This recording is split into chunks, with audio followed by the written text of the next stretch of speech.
Our journeys started in a similar fashion. I started with the Duplex before dipping my toe into and focusing more on the syndication world just from a scale perspective. I have a lot of people on the pod and typically people start in single family, right? They buy what they know. They typically have a house and then they just buy another one. How did you jump from just not knowing about real estate, listening to a podcast, reading a book, and then jumping into a duplex as opposed to a single family house? Like why a duplex to start? Just understanding risk, right? Up until that point, I had been in 401k, my 401k through work, had an IRA, dabbled very shortly in crypto. I took a knock on the head and I was done. But I understood that a single family has one source of income. When that person leaves, that's gone. A duplex has two. If one guy leaves, I still have the other guy. Understanding economies of scale, right? The roof on two is cheaper per unit than the roof on one. Mm-hmm. And then you're just getting that out, right? The roof on 40 is cheaper per unit than the roof on one.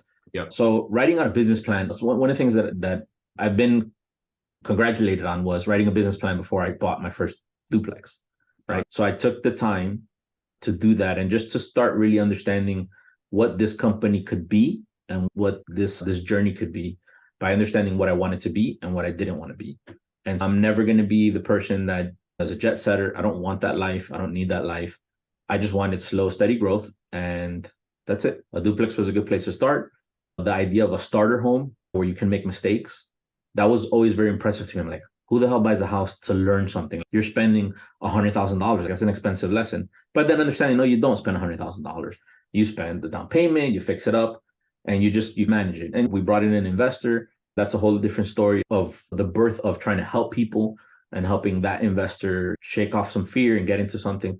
But the idea was understanding risk, understanding process, and knowing that people that are not smarter than me do well in this, right? I'm not smarter than them. They're certainly not smarter than me. I can understand this at a speed that I can understand. Just all those little things. And we talk a lot about incremental growth, right? It's not the home run, right? We're just base hits, right? Yeah. We can get 1,000 base hits, we'll get into the Hall of Fame.